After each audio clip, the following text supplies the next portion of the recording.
A few weeks ago, my daily reading was from Luke chapter 6, verse 36. And it says this: "Therefore be merciful, just as your Father is merciful."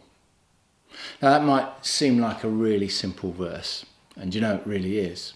But as I pondered on this scripture, two things occurred to me. The first is this: it says therefore. Now, whenever we hear the word therefore in scripture, it usually means there's something that's come before it. We need to look back and see the reason why it's being said. And if we just rewind a little bit to see what happened in the verses right before, in verse 32 we can read, "But if you love those who love you, what credit is that to you? For even sinners love those who love them. And if you do good to those who do good to you, what credit is that to you? For even sinners do the same. And if you lend to those whom you hope to receive back, what credit is that to you?" I feel like the author here is showing us that it takes something even greater than ourselves to show true mercy. That it's easy to show mercy to people we already like.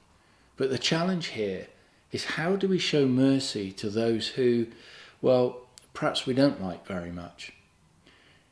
To be really honest, I struggle at times with this. I guess we all do.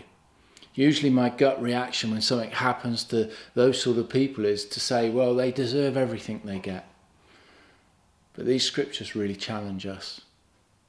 They really challenge us to rethink that attitude.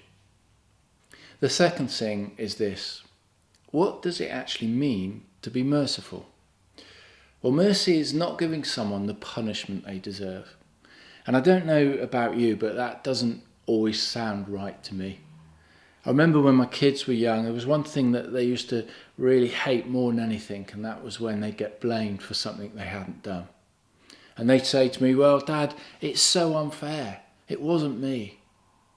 There seems something in all of us, even as adults, that hates injustice. There's something in me that hates it when I see things happen that I just know shouldn't happen.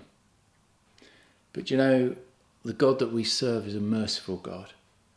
And for our sake, he didn't give us the justice we deserve. He sent his Son to pay a price that we couldn't pay, to allow us to have a connection with him.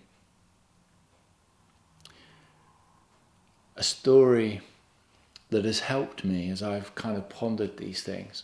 It's inspired me over many years, because it was many years ago that I heard it. It's from a guy called Gordon Wilson. And let me share with you his story.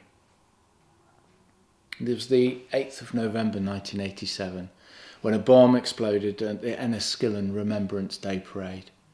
The blast buried Gordon Wilson and his daughter Marie. Unable to move, he held her hand and comforted her as she lay dying. Her last words were, "Daddy, I love you very much."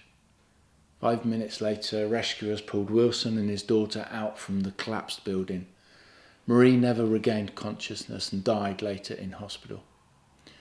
In an interview with the BBC, Wilson described the anguish and the pain that he felt.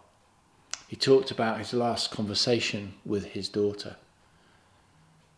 And then he said these words. He said, "She held my hand tightly and gripped me as hard as she could. She said, 'Daddy, I love you very much.'" Those were her exact words to me. And those words were the last words I ever heard her say. To the astonishment of the listeners, Wilson went on to add, "But I bear no ill will. I bear no grudge.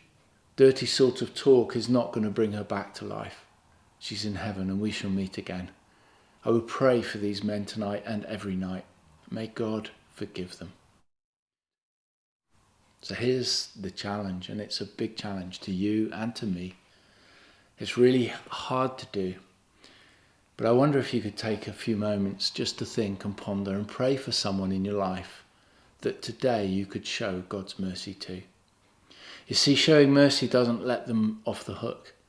But showing mercy, I believe, shows them the hands and the feet of Jesus.